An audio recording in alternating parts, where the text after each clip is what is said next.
கிடையாது, யார் மேலயும் தான் லவ் வரும் அப்படின்னு சொல்லி சொல்றாங்க. இதை எப்படி எடுத்துக்கிறது? இதை நம்ம என்கரேஜ் பண்ணவே கூடாது. லவ் எல்லார் மேலேயும் வரலாம். ஒருத்தர் உங்களுக்காக இருக்காங்க அப்படின்னா அதுக்கப்புறமா இன்னொருத்தர் தேடி போறது ஒரு தவறான ஒரு வாழ்க்கை முறை இல்ல. காத்துவாக்குல 2 காதல்ன்ற மாதிரி தான். இப்ப ரேம்போக்கு கத்திஜாவும் கண்மணியும் இருக்காங்க அப்படின்னா நல்லா இருக்கு. கத்திஜாக்கு 2 பேரு, கண்மணிக்கு 2 பேர்னா ரேம்போ எடுத்துப்பானா? அந்த 2 பேர் அவங்க 2 பேர் இப்படியே ஆளாளு அவங்க 2 பேர்னு இப்படியே போயின்னு இருந்தோம்னா வாழ்க்கை எப்படி இருக்கும்? ஏன்னா எம்எல்எம் கம்பெனியா இன்னொருத்தரோடையும் வாழணும், இன்னொருத்தரோடய வாழணும்னு நினைக்கிறேன்.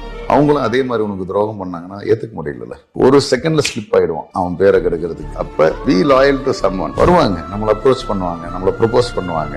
No, I am already committed, no, I am already married, இல்ல no, I have girlfriend, no, I have boyfriend இப்படின்னு தைரியமா சொல்ற அப்படின்னா தட் ஷோஸ் தர் லாயல்டி. இல்ல ஓகே ரைட், இவ்வளவு நல்லா தான் இருக்கா, இல்ல இவனும் நல்லா தான் இருக்கான் அப்படின்ற மாதிரி பழக ஆரம்பிச்சுன்னா தேர் டைஸ் த ட்ரூத். அங்க செத்து போச்சு, அந்த உண்மையை செத்தே போச்சு. இப்ப இந்த உண்மையை மறைக்கிறது மட்டும் தான் உன் வாழ்க்கை ஃபுல்லா பண்ணிட்டு இருக்கு. எது அந்த பொண்ணுக்கோ இல்ல அந்த பையனுக்கோ இன்னொருத்தர் என் வாழ்க்கையில இருக்கிறாங்கன்றதை காட்டவே கூடாதுன்ற இந்த உண்மையை மறைக்கிறது மட்டுமே பயத்திலேயே வாழ்ந்துட்டு